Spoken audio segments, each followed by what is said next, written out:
Milli İstihbarat İnstitutu enden welak M2 ýurdun bölünmez bütünligine, konstitusiýon düzgünine, döwletiň mündümligine, garaşsyzlygyna, howpsuzlygyna we döwlet güýjüni döredýän ähli faktorlaryna garşy içinden we daşyndan çykjak we çykybiljek howplar barada maglumat toplamak we istihbarat işlerini gizlin we açyk göretmek her bir döwlet üçin ören wajyp bir meseledir.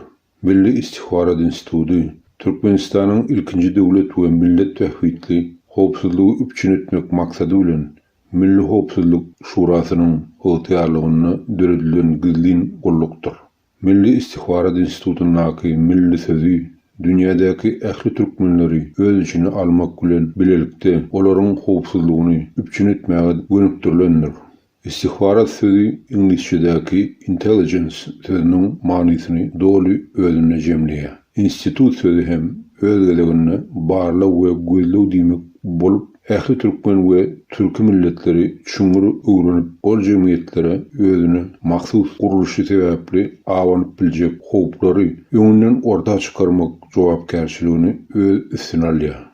Mundan öňki ВЧК, ягни Всероссийская чрезвычайная комиссия по борьбе с контрреволюцией и саботажем при Совнаркоме РСФСР, ГПУ, Государственное политическое управление при НКВД РСФСР, НКВД, Государственное политическое управление при НКВД РСФСР, КГБ, Комитет государственной безопасности СССР, КНБ, Комитет национальной безопасности ВМХМ, Milli Howpsuzlyk Ministrligi diýilen guramalaryň bir-birine kronik taýdan bagly bolup, esasy maksady sistema gulluk etmek we halky gorkasyny tutmak maksady bilen ýola goýulanmagy ähli dünýä mälimdir.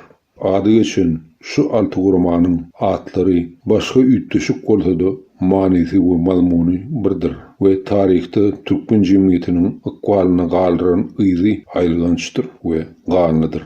Milletimiz bu acı hakikat bilen öňünde soňundy ýüzleşmeli. Ýokarda ady tutulan guramalaryň tersine Milli İstihbarat Institutu ýagny M2 öz barlygyny belletmän milletimize, döwletimize we dünýä türkmenlerine awanjak howplary öňünden duýdurmak we gerekli halatlarda öz başlyk kararlar alyp işlerini ýöredip biljekdir.